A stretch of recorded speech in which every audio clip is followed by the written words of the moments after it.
স্বাগত নিউজ 24 সকালের সংবাদে আপনাদের সঙ্গে আছি আমি আসিফ টিপু। ই-কমার্স খাতে আটকে আছে লাখ লাখ গ্রাহক ও সরবরাহকারী প্রতিষ্ঠানের ৩,০০০ কোটি টাকা। আর এই টাকার দায় এখন কে নেবে, এমনই প্রশ্ন তাদের। অর্থনীতিবিদরা বলছেন এর দায় সরকার কোনোভাবেই এড়াতে পারে না। এদিকে ই-কমার্স অ্যাসোসিয়েশন এসব লোভনীয় অফারে গ্রাহকদের প্রলুব্ধ হতে নিরুৎসাহিত করছেন। নাইম আলজিকর রিপোর্ট। মিরপুরের এই দোকানটির মালিক সুমন সর্দার ব্যবসার কাজে মাস 7 আগে ই-ভ্যালিতে 2টি মোটরসাইকেল অর্ডার করেন। এরপর সময় মতো না পেলে রিফান্ডের চেক নেন, কিন্তু সেই চেক আর ক্যাশ করতে পারেননি তিনি। ধরা খান 3.5 লাখ টাকারও বেশি। এখন প্রশ্ন, কে দেবেন তার টাকা? আমার টাকা আমি পাবো কি না, এখন তো আমি কনফিউশনে আছি এবং খুবই চিন্তার একটা বিষয়, ফ্যামিলিতে প্রেশার দিচ্ছে। বিশেষজ্ঞরা বলছেন ই-ভ্যালি, ই-অরেঞ্জ, ধামাকা, নিরাপদ.com সহ বেশ কয়েকটি প্রতিষ্ঠানে দেশের কয়েক লাখ গ্রাহকের প্রায় 3,000 কোটি টাকা আটকে আছে। এর মধ্যে ই-ভ্যালির কাছে রয়েছে 1,000 কোটি এবং ই-অরেঞ্জের কাছে 1100 কোটি টাকা। আর এই টাকা পাওয়া নিয়ে দেখা দিয়েছে অনিশ্চয়তা। তবে তারা বলছেন এসবের দায় নিতে হবে বাণিজ্য মন্ত্রণালয়, ভোক্তা অধিকার, ই-ক্যাব সহ সংশ্লিষ্ট দপ্তরগুলোকে। ই-ভ্যালির মতো ই-কমার্স সাইট, মানে এই সব কিছুই মনে হচ্ছে যে এখানে একটা অস্পষ্টতা রয়েছে, যে তাতে হচ্ছিল কি আমাদের বড় সংখ্যক যে আমাদের ভোক্তা রয়েছে এবং জনসাধারণ রয়েছে প্রতারিত হওয়ার সম্ভাবনা রয়েছে এবং প্রতারিত হচ্ছে। পরিচালনার দায়িত্বে নিয়োজিত নিয়ন্ত্রণ সংস্থার উপর এর দায় বর্তায়। প্রাথমিকভাবে বাণিজ্য মন্ত্রণালয় জনস্বার্থ রক্ষাকারী প্রতিষ্ঠান এবং সংস্থা হিসাবে পড়ে। তার মধ্যে আছে কম্পিটিশন কমিশন, ভোক্তা অধিকার এবং আইন মন্ত্রণালয়।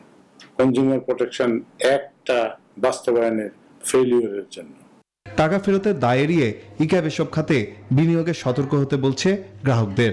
আমি ভোক্তাদের উদ্দেশ্যে বলবো, আপনারা এই সময় একটু সতর্কতার সহিত কেনাকাটা করবেন। যে সমস্ত কোম্পানি অস্বাভাবিক অফার দিচ্ছে, অত্যন্ত সতর্কতার সহিত এই কোম্পানিগুলো থেকে কেনাকাটা করুন। ই-ক্যাবের তথ্য মতে দেশে বর্তমানে 30,000 ই-কমার্স বা অনলাইনে কেনাবেচার প্রতিষ্ঠান আছে। আর করোনা মহামারীর সময় ই-কমার্সের বিশাল উত্থান হয়। এই খাতের প্রবৃদ্ধি ছিল 50 থেকে 100%। কিন্তু ই-ভ্যালি, ই-অরেঞ্জ, ধামাকার মতো কয়েকটির কারণে ই-কমার্স খাত বর্তমানে প্রায় 50% বাজার হারিয়েছে। নাইম আলচিকো, নিউজ 24, ঢাকা। বেসরকারি বিদ্যুৎ উৎপাদন কেন্দ্রের মতো প্রয়োজনের সঞ্চালন লাইন নির্মাণেও বেসরকারি বিনিয়োগের কথা ভাবছে সরকার। কারণ সঞ্চালন লাইনের অভাবে বহু প্রস্তুত বিদ্যুৎ কেন্দ্রের বিদ্যুৎ ব্যবহার করা যাচ্ছে না, অথচ সেসব কেন্দ্রের জন্য বিপুল অঙ্কের ভর্তুকি দিতে হচ্ছে সরকারকে। পটুয়াখালীর তাপবিদ্যুৎ কেন্দ্র থেকে ফিরে জানাচ্ছেন বোরহানুল হক সম্রাট। দেশের দক্ষিণের শেষ উপজেলায় পায়রা তাপবিদ্যুৎ কেন্দ্রটি গড়ে উঠলেও সেই কলাপাড়াতেই দিনরাত 24 ঘন্টায় বিদ্যুৎ চলে যায় 3 থেকে 4 বার। যথাযথ সঞ্চালন লাইনের অভাবেই এই অবস্থা। এমন অবস্থা দেশের বহু জায়গাতেই। বাংলাদেশ চায়না পাওয়ার কোম্পানি লিমিটেড নির্ধারিত সময়ে এই বিদ্যুৎ কেন্দ্রটি নির্মাণ করলেও সরবরাহের ক্ষেত্রে শুরুতেই বাধার মুখে পড়ে। বিদ্যুৎ নিতে না পারার কারণে প্রতি মাসে 100 কোটি টাকার ক্যাপাসিটি চার্জ জরিমানার সাথে যোগ হয়েছে অলস কেন্দ্রের দক্ষতা কমে আসার শঙ্কাও। দুটো ইউনিট যদি ফুল ফেসে যদি চলতে পারতো তাহলে আর সবচেয়ে ভালো হতো।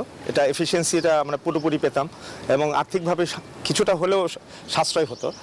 সঞ্চালন লাইন নির্মাণে এই মুহূর্তে পদ্মা নদীর অংশটাই বড় বাধা হয়ে দাঁড়িয়েছে, যা কাটছেও না সহজে। এই লাইনের পদ্মা নদী ক্রস করার জন্য একটা অংশ আছে, সেই অংশের দায়িত্বটা দেওয়া হয়েছিল পদ্মা ব্রিজ অথরিটিকে। সে পদ্মা ব্রিজ অথরিটির সেই অংশ এখনো কিন্তু শেষ নেই।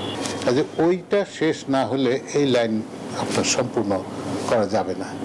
ফলে বিদ্যুৎ কেন্দ্র নির্মাণের আগে এখন লাইন নির্মাণের উপরে জোর দিচ্ছেন বিশেষজ্ঞরা।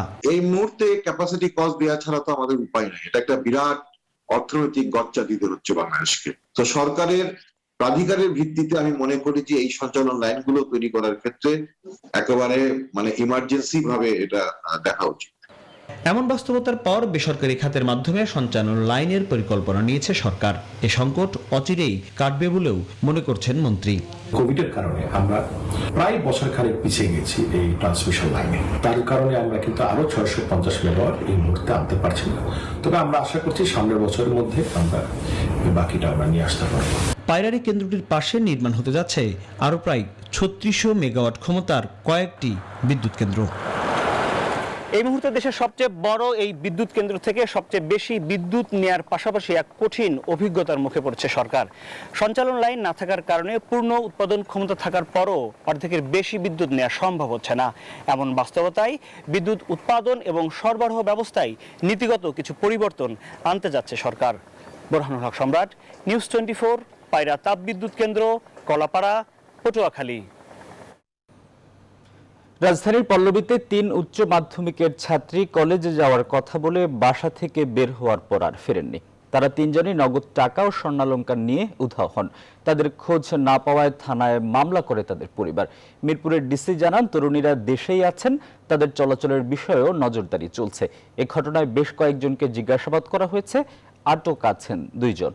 বিস্তারিত জানাচ্ছেন মাসুদ লাবনী। রাজধানী পল্লবীতে কলেজ পড়ুয়া 3 বান্ধবী বাসা থেকে নগদ টাকা, স্বর্ণের গহনা, স্কুল সার্টিফিকেট ও মূল্যবান সামগ্রী নিয়ে উধাও হন বৃহস্পতিবার। শুক্রবার থানায় মামলার পর বেরিয়ে আসছে চাঞ্চল্যকর তথ্য। তাদের বাসায় গিয়ে জানা যায়, নিখোঁজ জান্নাত নিশার বাবা পোস্ট অফিসের পিয়ন ছিলেন, আর সবজি বিক্রেতার মেয়ে কানিজ ফাতেমা। স্নেহার বাবা সংসার চালান দই বিক্রি করে। ঠিক আছে, তারপরে এই দিনকে আমার স্নেহার বাসায় গিয়ে জানা যায়, তার বাসায় প্রায়ই আড্ডা দিত 3 বান্ধবী। এই রুমে বসে তারা ভিনদেশি ভাষা শিখত বলে জানতো স্নেহার স্বজনরা। টিকটক বানাতো জিনিয়া, ওর সূত্র ধরে তারা শিখছে। জিনিয়ার একটা সিন্ডিকেট আছে, সিন্ডিকেট গ্রুপের সাথে এরা অ্যাড হয়ে একটা গ্রুপ হয়ে, মনে করেন যে একটা পাচারকারী সংস্থা এদের সাথে একটা জড়িত হয়ে কোনো ধরনের হয়েছে, অকারণ হচ্ছে, আমরা এরকম বুঝতেছি। জান্নাত নিশার বাসায় গিয়েও জানা যায় একই তথ্য। বৃহস্পতিবার 3 বান্ধবী কলেজ যাওয়ার পর না ফেরায় শুক্রবার 3 পরিবারই মামলা করে পল্লবী থানায়। বিদেশে পড়তে যাবে এরকম আমাদের বোন আর কি আমাদেরকে বলতো। তবে আইন শৃঙ্খলা বাহিনীর জিজ্ঞাসাবাদ ও তদন্তে পাওয়া গেছে বেশ কিছু তথ্য। তারা কি কারণে বাসা থেকে এরকম যোগসাজশে বের হইল, শুধুমাত্র টিকটক, আফগানিস্তান, মধ্যপ্রাচ্য বা এই কোনো দালালের খপ্পরে পড়া, এরকম যতগুলো ইস্যু আছে সবগুলো ইস্যু মাথায় রেখেই আমরা এই তদন্তে নেমেছি। মিরপুর বিভাগের ডিসি বলেন, কয়েকজনকে জিজ্ঞাসাবাদ করা হয়েছে। তরিকুলকে আটক করা হয়েছে, যে তরিকুল হচ্ছে একটা আইটি এক্সপার্ট। সে হচ্ছে এই যে নিশার বন্ধু। তার আবার এক বান্ধবী আছে, সে আবার টিকটকের জিনিয়া নাম, সে আবার টিকটক করে। তরিকুল হচ্ছে আবার তার বন্ধু। সম্প্রতি দেশ থেকে নারী পাচার বা প্রলোভনের শিকার হচ্ছেন অনেক তরুণী ও নারী। মাসুদ লাবনী, নিউজ 24, ঢাকা। রোহিঙ্গা নেতা মহিবুল্লাহ হত্যার ঘটনায় শনিবার আরও একজনকে গ্রেপ্তার করেছে আইন শৃঙ্খলা বাহিনী। এ নিয়ে মোট 4 জনকে গ্রেপ্তার করা হলো। আদালতে উপস্থিত করে এদের মধ্যে 2 জনকে জিজ্ঞাসাবাদের জন্য 7 দিন করে রিমান্ড চেয়েছে পুলিশ। আজ এই বিষয়ে আদালতে শুনানি হবে। রোহিঙ্গা নেতা হত্যায় কক্সবাজারের ক্যাম্পগুলো এখনো থমথমে অবস্থা বিরাজ করছে। পররাষ্ট্রমন্ত্রী একে আব্দুল মোমেন বলেছেন, মহিবুল্লাহ হত্যাকারীদের অবশ্যই বিচারের মুখোমুখি করা হবে। মহিবুল্লাহ নিজ দেশে মিয়ানমারে ফিরতে যেতে চেয়েছিলেন, এ কারণেই কিছু স্বার্থান্বেষী মহল তাকে হত্যা করেছে। এই হত্যাকাণ্ডে জড়িত ব্যক্তিদের বিরুদ্ধে কঠোর ব্যবস্থা নেবে সরকার, কাউকে ছাড় দেয়া হবে না।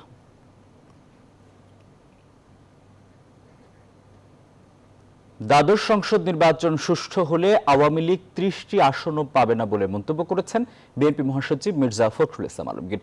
শনিবার রাজধানীর ইঞ্জিনিয়ার্স ইনস্টিটিউশন মিলনায়তনে বিএনপি আয়োজিত এক আলোচনা সভায় এ মন্তব্য করেন তিনি। 2001 সালের 1 অক্টোবর তত্ত্বাবধায়ক সরকারের অধীনে সর্বশেষ নিরপেক্ষ নির্বাচন শীর্ষক সভায় ব্যাপক শোডাউন করেন বিএনপি নেতাকর্মীরা। মারুফা রহমানের রিপোর্ট।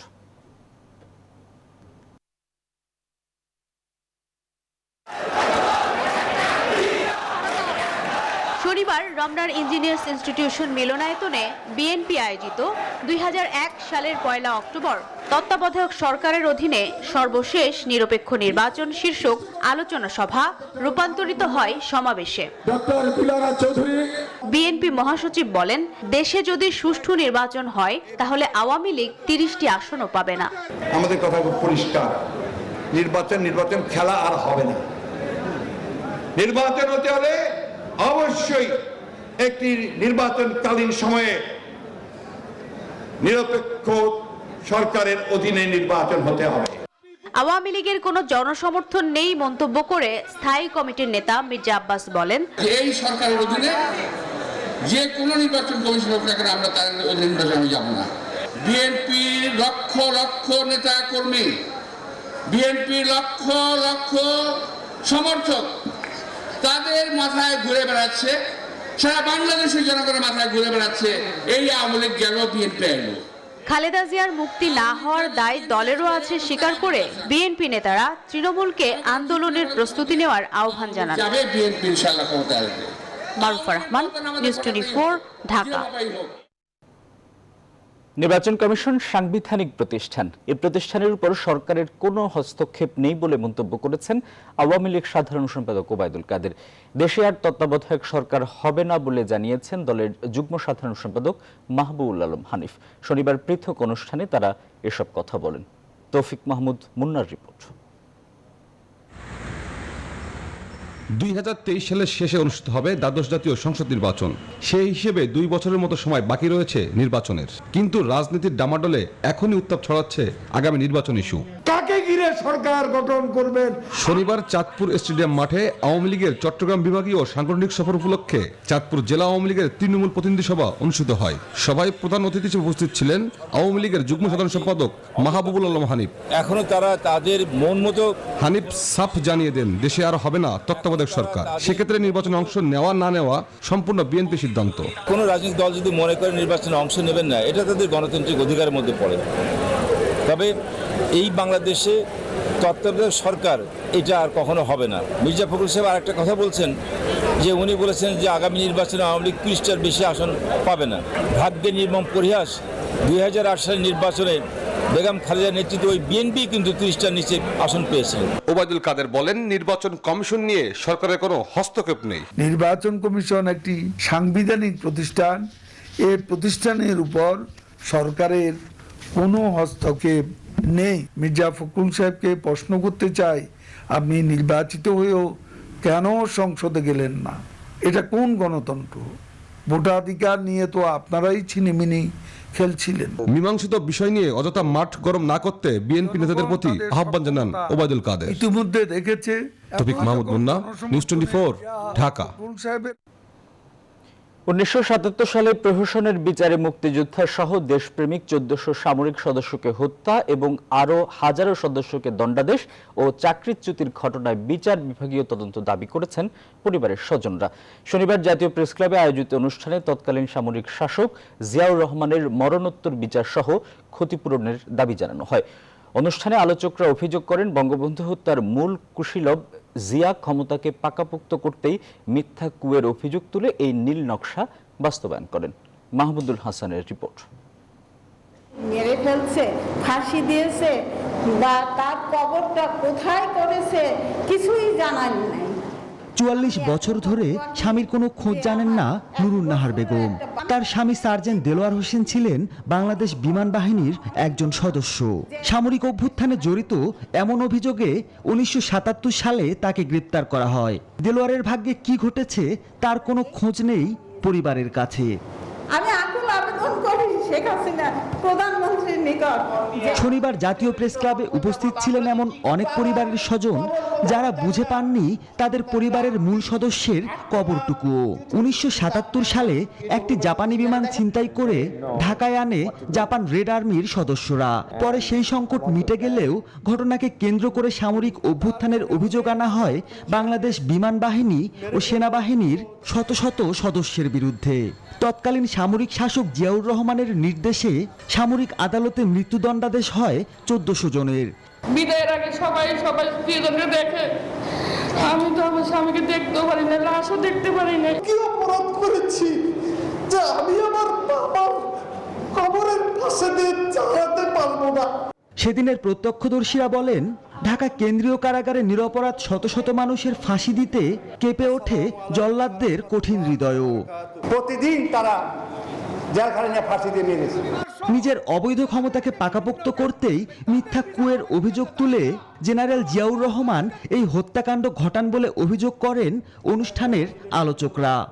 আদর্শহীন মানুষ, যিনি একই সঙ্গে সকালবেলায় শুধু হত্যাকাণ্ডের খবরটা নিয়ে তারপরে তিনি তার দিন শুরু করতেন। আপনারা সকলেই জানেন এটি কোনো বিচার ছিল না, ফাঁসি দেওয়ার পরে রায় হয়েছে, ফাঁসি দেওয়ার পরে আইন করা হয়েছে। ৪৪ বছর আগের নৃশংস সেই কোর্ট মার্শালে বিচারের ঘটনায় বিচার বিভাগীয় তদন্ত, জিয়াউর রহমানের মরণোত্তর বিচার সহ প্রধানমন্ত্রী বরাবর ৭ দফা দাবি তুলে ধরেন সামরিক ষড়যন্ত্রের শিকার পরিবারের সদস্যরা। আমরা মরার আগে দেখে যেতে চাই যে আমরা সঠিক বিচার পেয়ে, সঠিক সবকিছু পেয়ে এই দুনিয়া থেকে গেলাম। মাহমুদুল হাসান, নিউজ 24, ঢাকা। মহাত্মা গান্ধীর অহিংস আন্দোলন আজও সমভাবে গুরুত্বপূর্ণ বলে মন্তব্য করেছেন আইনমন্ত্রী আনিসুল হক। আর পররাষ্ট্রমন্ত্রী এ কে মোমেন বলেছেন, বাংলাদেশ ভারত সম্পর্ক ঋদ্ধতার। নোয়াখালীর সোনাইমুড়ির গান্ধী আশ্রমে আন্তর্জাতিক অহিংসা দিবস এবং মহাত্মা গান্ধীর ১৫২তম জন্মদিন উপলক্ষে আয়োজিত অনুষ্ঠানে এসব কথা বলেন তারা। অনুষ্ঠানে ভারতীয় হাইকমিশনার বিক্রম দোরাইস্বামী সহ আরও অনেকে বক্তব্য রাখেন। নোয়াখালী থেকে আকবর হোসেন সোহাগের পাঠানো তথ্য ছবিতে ডেস্ক রিপোর্ট। অহিংস নীতির পুরোধা মহাত্মা গান্ধীর ১৫২তম জন্মবার্ষিকী ও আন্তর্জাতিক অহিংসা দিবস উপলক্ষে শনিবার বিকেলে নোয়াখালীর সোনাইমুড়ির জয়াক গ্রামে গান্ধী আশ্রমে নানা কর্মসূচি পালিত হয়। গান্ধী আশ্রম ট্রাস্টের চেয়ারম্যান বিচারপতি সৌমেন্দ্র সরকারের সভাপতিত্বে আলোচনা সভায় প্রধান অতিথি আইনমন্ত্রী আনিসুল হক বলেন, গান্ধীজির শান্তিপূর্ণ উপায়ে দাবি আদায়ের পদ্ধতি বর্তমানেও সমানভাবে গুরুত্বপূর্ণ। তার মহান দর্শন ও কর্মময় জীবন এখন স্থান, কাল, সীমা ছাড়িয়ে গোটা বিশ্বের মানুষকে অনুপ্রাণিত করছে, বিভিন্ন দেশ ও জাতিকে দেখিয়ে দিচ্ছে আলোর পথ। বিশেষ অতিথি পররাষ্ট্রমন্ত্রী ডক্টর এ কে আব্দুল মোমেন ভারত ও বাংলাদেশের মধ্যকার গভীর সম্পর্কের কথা উল্লেখ করেন। আমরা আশা করব এমন এক পরিবেশ আমরা এই উপমহাদেশ সৃষ্টি করব যেখানে ধর্ম, বর্ণের কারণে কোনো লোক যাতে আহত না হয়।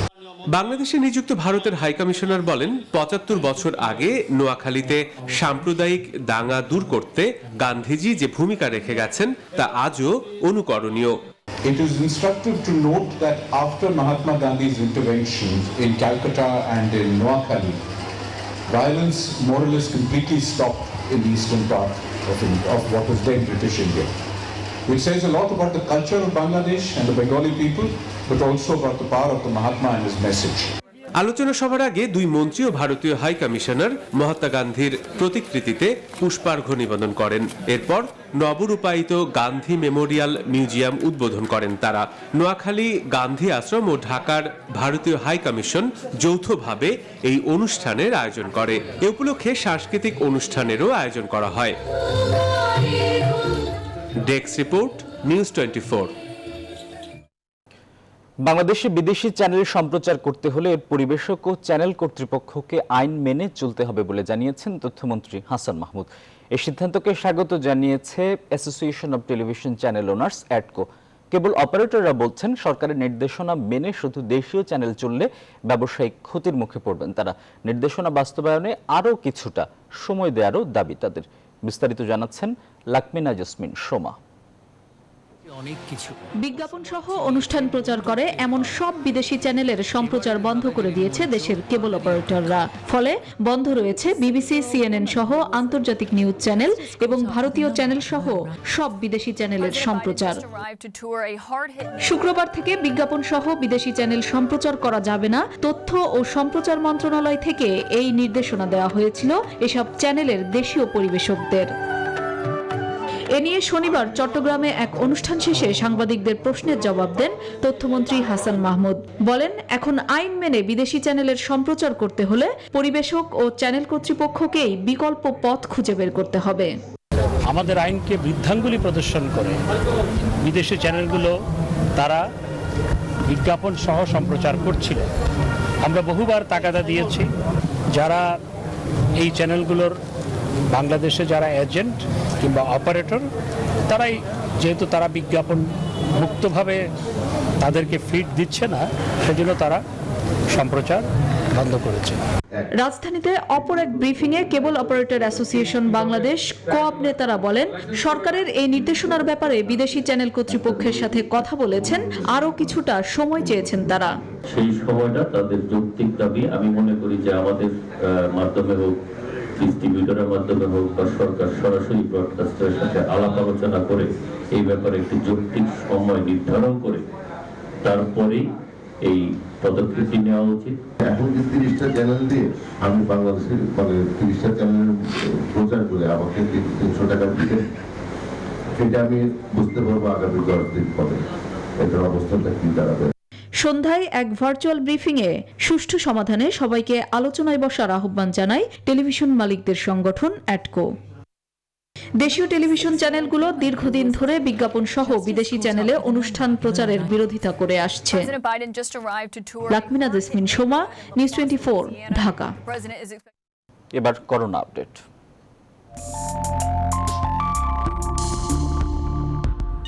দেশে করোনা ভাইরাসের সংক্রমণে গত 24 ঘন্টায় আরও 24 জনের মৃত্যু হয়েছে। এই সময় নতুন রোগী শনাক্ত হয়েছে 589 জন। শনিবার স্বাস্থ্য অধিদপ্তরের সংবাদ বিজ্ঞপ্তিতে এসব তথ্য জানানো হয়েছে। 24 ঘন্টায় মোট 17,283টি নমুনা পরীক্ষার বিপরীতে শনাক্তের হার 3.41%। এ নিয়ে টানা 3 দিন শনাক্তের হার 4%-এর নিচে রইল। এখন পর্যন্ত দেশে মোট 15,57,347 জনের দেহে করোনার সংক্রমণ শনাক্ত হয়েছে। এর মধ্যে মৃত্যু হয়েছে 27,555 জনের, আর সুস্থ হয়েছেন 15,17,642 জন। সর্বশেষ সুস্থ হয়েছেন 741 জন।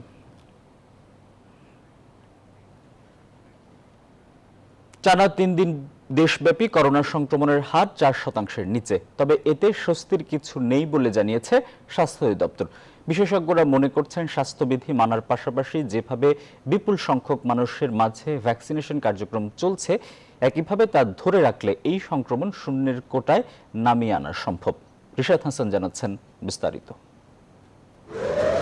স্বাস্থ্য অধিদপ্তরের তথ্য মতে গেল 48 ঘন্টায় দেশে করোনা সংক্রমণের হার নেমেছে 4%-এর নিচে। বৃহস্পতিবার যা ছিল 3.24%, শুক্রবার তা 3.43%। এ নিয়ে টানা 11 দিন সারা দেশে সংক্রমণের হার 5%-এর নিচে।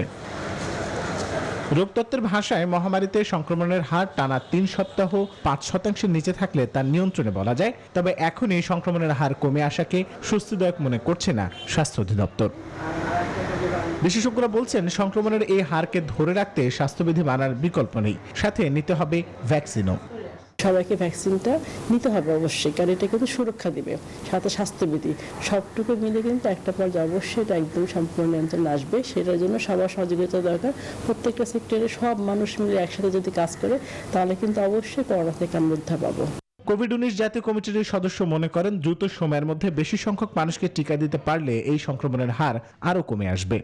যারা এখনো টিকাদান কর্মসূচিতে আওতায় আসে নাই, তাদেরকেও দ্রুত টিকা নিতে হবে, তাহলেই শনাক্তের হার আরো কমে আসবে। টিকা নিয়েও বরাবরের মতোই স্বাস্থ্যবিধি মানার পরামর্শ দিচ্ছেন বিশেষজ্ঞরা। রিশাদ হাসান, নিউজ 24, ঢাকা। কোভ্যাক্সের আওতায় জার্মানি থেকে দেশে পৌঁছেছে অক্সফোর্ড, অ্যাস্ট্রাজেনেকা সহ আরও 7,90,000 ডোজ করোনা টিকা। শনিবার বিকেলে টিকা বহনকারী ফ্লাইট হযরত শাহজালাল আন্তর্জাতিক বিমানবন্দরে অবতরণ করে। ভ্যাকসিন গ্রহণ করতে বিমানবন্দরে উপস্থিত ছিলেন বাংলাদেশে নিযুক্ত জার্মানির রাষ্ট্রদূত, স্বাস্থ্য দপ্তরের মহাপরিচালক এবং স্বাস্থ্যসেবা বিভাগের সচিব। পরে ব্রিফিংয়ে জার্মান সরকারকে ধন্যবাদ জানান স্বাস্থ্য দপ্তরের মহাপরিচালক। একই সঙ্গে বর্তমানে দেশে করোনা টিকার মজুদ এবং টিকাদানের তথ্য তুলে ধরেন তিনি। এ সময় বাংলাদেশে নিযুক্ত জার্মান রাষ্ট্রদূত করোনাকালে বাংলাদেশের পাশে থাকতে পেরে সন্তুষ্টি প্রকাশ করেন। দেশে এখন পর্যন্ত কোভিড টিকা এসেছে 5,70,85,080 dose.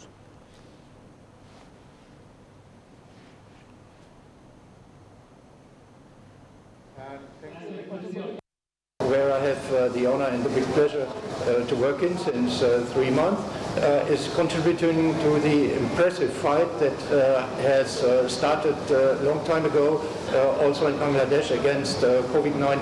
And I must say we admire the dynamic that the ongoing vaccination campaign has taken. And I'm very proud that with this shipment that just arrived, Jahangirnagar বিশ্ববিদ্যালয়ের আবাসিক হল ও কেন্দ্রীয় লাইব্রেরি আগামী 11 অক্টোবর খুলে দেওয়া হবে, আর ক্লাস শুরু হবে 21 অক্টোবর। শনিবার বিশ্ববিদ্যালয়ের সিন্ডিকেট সভায় এই সিদ্ধান্ত হয়। স্বাস্থ্যবিধি মেনে আগামী 11 তারিখে হল ও লাইব্রেরি খুলে দেওয়া হবে। তবে লাইব্রেরিতে সাবেক শিক্ষার্থীদের প্রবেশের অনুমতি দেওয়া হবে না। এছাড়া হলগুলোয় শুধুমাত্র রানিং শিক্ষার্থীরা অবস্থান করতে পারবেন।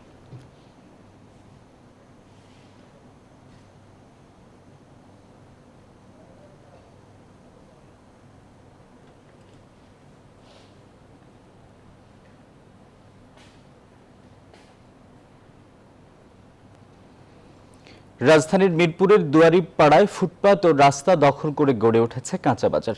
এ কারণে স্বাচ্ছন্দ্যে চলাচল করতে পারছেন না পথচারীরা। যান চলাচলে ঘটছে ব্যাঘাত, সারাক্ষণই লেগে থাকছে যানজট। এদিকে এলাকার লক্ষাধিক মানুষের চলাচলের অসুবিধা এবং ক্ষুদ্র ব্যবসায়ীদের দাবি পূরণে এই বাজার পুনর্বাসন করার কথা জানিয়েছেন স্থানীয় সংসদ সদস্য ইলিয়াস উদ্দিন মোল্লা। বিস্তারিত তালুকদার বিপ্লবের রিপোর্টে। রাজধানীর মিরপুর দুয়ারীপাড়া থেকে দুয়ারীপাড়া সাততলা ভবন পর্যন্ত প্রায় 500 মিটার ফুটপাত ও রাস্তা অবৈধ দখলদারদের কবলে। সরজমিনে দেখা যায় ডিএনসিসির 60 ফিট রাস্তার অর্ধেক অংশ সহ টাইলস করা ফুটপাতে বসানো হয়েছে প্রায় 800 দোকান। শাকসবজি, ফলমূল, তরকারি ও মাছের দোকান থেকে শুরু করে বিভিন্ন দোকানে বসেছেন স্থায়ীভাবে। সমুদ্রে চালাইতে পারে না বাসায় বয়ে থাকলে, এই জন্য টুকটাক মনে করেন যে বেচা কিনা করে সমুদ্রে চালায়। এই বাজারটা যদি না থাকে তাহলে আমরা বাজার করতে পারি না। এর ধারে কাছে কোনো বাজার নাই।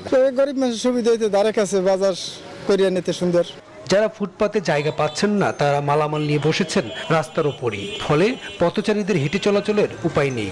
জানা যায় দুয়ারীপাড়ায় গৃহায়নের জায়গা থেকে বাজার উচ্ছেদ করায় বাধ্য হয়ে ফুটপাতে বসেছেন ক্ষুদ্র ব্যবসায়ীরা। এমন সুযোগে প্রতি দোকান থেকে 150 টাকা করে চাঁদা আদায় করেন স্থানীয় প্রভাবশালী মহল। খরচপাতি দেওয়া লাগে 140 টাকা দৈনিক, আর নিজের পকেট খরচা লাগে, কিছু বাজার খরচা লাগে। খরচপাতি দিয়ে তেমন একটা ঠায় না, মনে করেন করতে আসি। এরকম করে যদি আমরা টাকা দেই তাহলে আমরা নিজেরাই চলবো কিভাবে, আর ঘর ভাড়াই দিব কিভাবে, আর খামই বা কিভাবে। এদিকে এটি রূপনগর দুয়ারীপাড়ার বাসিন্দাদের একমাত্র বাজার হওয়ায় এবং বাজারের ক্ষুদ্র ব্যবসায়ীদের কথা ভেবে তাদের পুনর্বাসনের কথা ভাবছেন বলে জানালেন স্থানীয় সংসদ সদস্য। আমাদের জাতীয় গৃহণ কর্তৃপক্ষ চেয়ারম্যান বরাবর অলরেডি একটা ডিউ লেটার দিয়েছি, যাতে এই 6 নম্বর ওয়ার্ডের মধ্যে 2টা বাজার যেন হয়। হাউজিং থেকে একটা জায়গা যাতে বরাদ্দ পাইতে পারে সিটি কর্পোরেশন, এবং সিটি কর্পোরেশনের মাননীয় মেয়রের কাছে আমি বলবো যত তাড়াতাড়ি হোক সিটি কর্পোরেশনের মাধ্যমে একটা দুয়ারীপাড়া একটা মার্কেট হোক। রূপনগর দুয়ারীপাড়া এলাকায় 15 লক্ষাধিক মানুষের বসবাস। এদের অধিকাংশই নিম্ন আয়ের মানুষ, যারা এই বাজারেরই ক্রেতা। তালুকদার বিপ্লব, নিউজ 24, ঢাকা। অধ্যাপক doctor M A Hannan Firoz ছিলেন স্টামফোর্ড ইউনিভার্সিটির প্রতিষ্ঠাতা ও ট্রাস্টি বোর্ডের চেয়ারম্যান। এছাড়াও এসটিবি ইউএস এর চেয়ারম্যান, দৈনিক আমাদের সময়ের সম্পাদকীয় মণ্ডলীর সভাপতি, দৈনিক বাংলাদেশ সময়ের প্রকাশক ও প্রতিষ্ঠাতা সম্পাদক হিসেবে বিভিন্ন সময়ে দায়িত্ব পালন করেন।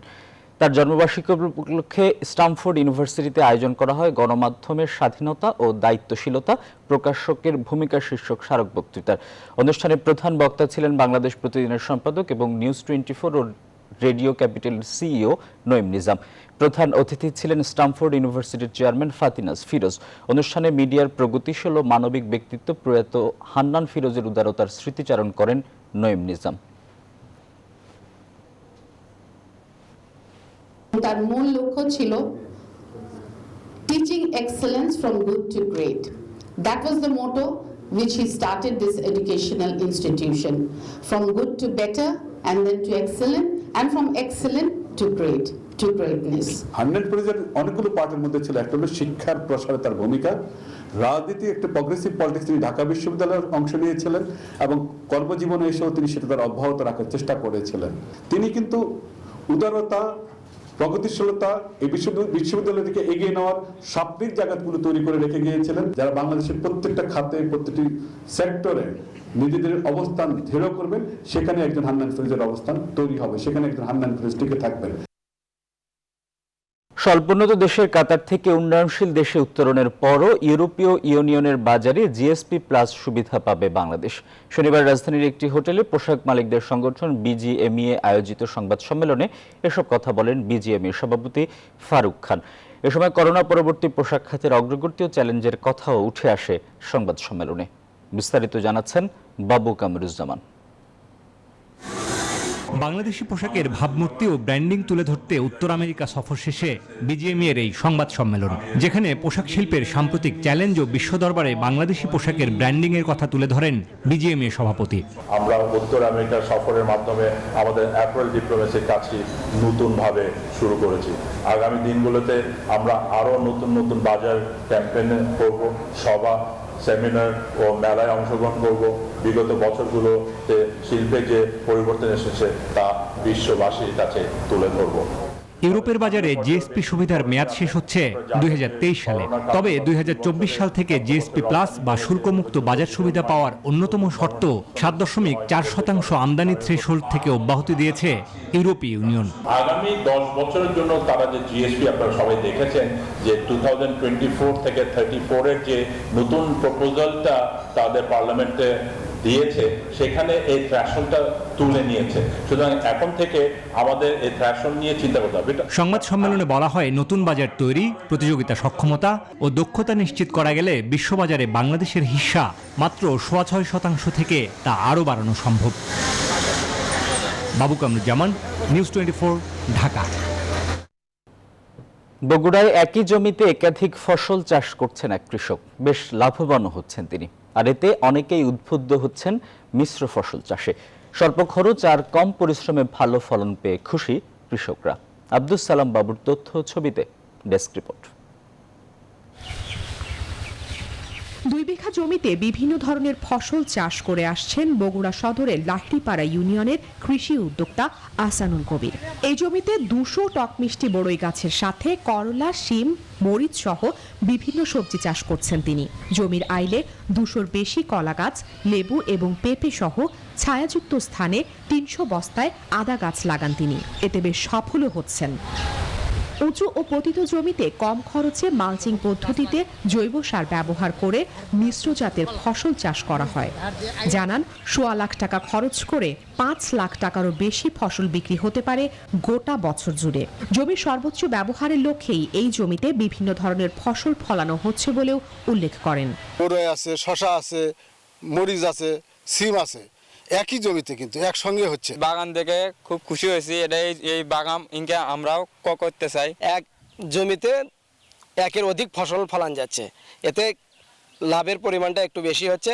সামনে বছর আমরা ইনশাল্লাহ আরো বেশি জমিতে করার চেষ্টা করব। একই ফসলের উপর নির্ভর না করে অনেকগুলো ফসল চাষ হওয়ায় নিয়মিতভাবে ফসল বিক্রি করা যায়, এমনটাই জানালেন এই তরুণ কৃষি উদ্যোক্তা। আগামী দিনে যেমন ধরেন এই গাছগুলো বড় হয়ে যাবে আর নিচ দিয়ে আমাদের সাথী ফসলের অংশটা বাড়বে। আবার মাচাই বিভিন্ন ধরনের সারা বছর মাচাই প্রায় 3টা থেকে 4টা ফসল করা যায়, যার ফলে কৃষকের এই যে সারা বছরের 3টার ফসল যেটা হচ্ছে 2 মাস পর পর আসবে, এরকম না আসে দেখা যায় যে প্রত্যেক মাসেই কোনো না কোনো ফসল আমাদের থাকে। অনেক চাষি এই কাজে আগ্রহী হওয়ায় চাষের জমি আরও বাড়বে বলে আশা কৃষি কর্মকর্তার। একজনে দেখা দিয়ে পার্শ্ববর্তী কৃষকরা উদ্বুদ্ধ হচ্ছে এবং এই আশা করি পুরো বগুড়া জেলায় এই ব্যাপারটা বাড়বে এবং এর দেখা দিয়ে বগুড়া একটা মডেল হবে। বগুড়া জেলায় 2 মৌসুমে 18,000 হেক্টর জমিতে 40 প্রকার সবজি চাষ হয়। এর মধ্যে 2,200 হেক্টর জমিতে মিশ্র জাতের ফসল চাষ হচ্ছে। Desk report, news 24। এবার ফার্স্ট সিকিউরিটি ইসলামী ব্যাংক অর্থ বাণিজ্যের সংবাদ।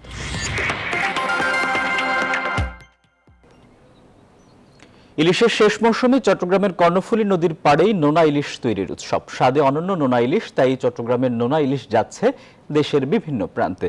কয়েক বছরের তুলনায় এবছর দাম বেশি পাওয়ায় খুশি উৎপাদনকারী কিংবা বিক্রেতারা। ক্রেতারা বলছেন নোনা ইলিশ সবার পছন্দ, তাই বেড়েছে দামও। নয়ন বড়ুয়া জয়ের তথ্য এবং ছবিতে ডেস্ক রিপোর্ট।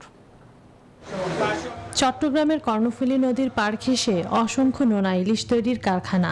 এভাবে কাঁচা ইলিশের পেট কেটে দেয়া হচ্ছে লবণ। সেই লবণযুক্ত ইলিশ কিছুদিন ফেলে রাখলে মাছের শরীরের রং পাল্টে হবে গোল্ডেন, তখন খাবার উপযোগী হবে নোনা ইলিশ।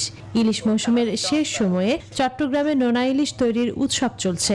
দেশের বিভিন্ন প্রান্তে নোনা ইলিশের চাহিদা বেড়ে যাওয়ায় উৎসাহ বেড়েছে উৎপাদকদের। গত কয়েক বছরের তুলনায় এবার দাম বেশি পাওয়ায় খুশি তারা। বিভিন্ন জনের মানুষ খাই ওইটা আর কি, অন্যান্য বছর দাম কম ছিল, এবছর দাম বেশি। চাহিদা অনেক বেশি, মানুষের খেতে অনেক সুস্বাদু।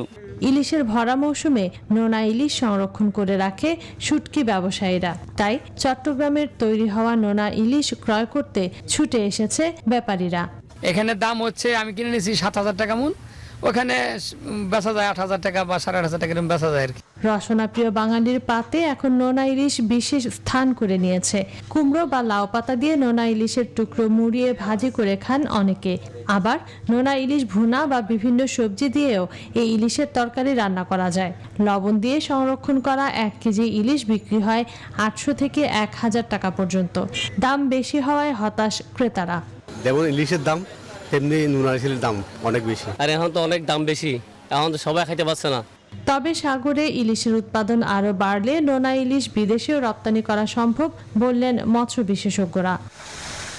Desk report, news 24। এবারে আন্তর্জাতিক প্রসঙ্গ।